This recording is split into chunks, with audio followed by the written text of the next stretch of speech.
शाळेत असताना आपल्याला जे पदार्थ आवडत नाहीत ना, तेच पदार्थ नंतर असं वाटतं, की आईची आठवण आली, की तो स्पेसिफिक पदार्थ करूनच बघावा. तसंच आज हा पदार्थ करायला घेतला.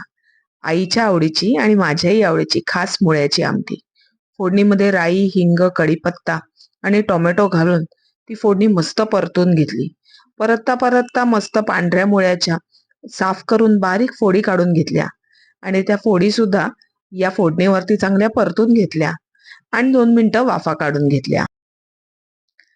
वाफा काढताना लक्षात आलं, की अरे वा, आपल्याकडे एक मस्त मसाला आहे. कोणता? बेडेकरांचा गोडा मसाला. जुन्या गोष्टींसोबत जुने काही ब्रँड वापरणंच नेहमी फायदेशीर ठरतं. कारण त्या चवी आजच्या जगात थोड्याशा मिसिंग आहेत. तर मग हे सगळं मिश्रण चांगलं शिजल्यानंतर त्यावर मस्तपैकी हळद, लाल तिखट, धणे जिरे पावडर आणि हा बेडेकरांचा छान झणझणीत नाही पण थोडासा खमंग असा गोडा मसाला, या सगळ्याची पाखरण केली. मसाला पुन्हा एकदा परतायला घेतला आणि मग लक्षात आलं, की खाली मसाला जळू शकतो. मग काय करायचं? मग डाळीचं आपलं शिजलेलं जे पाणी असतं ना, ते वरचं पाणी थोडं थोडं थोडं थोडं या मसाल्यात घातलं आणि पुन्हा एकदा मसाला परतायला सुरुवात केली. मग बघितलं, की हा ओलसर मसाला हळूहळू छान तेल सोडायला लागलाय. आता आली वेळ यात शिजलेली डाळ घालायची. झालं, रेसिपी जवळपास संपतच आली म्हणा.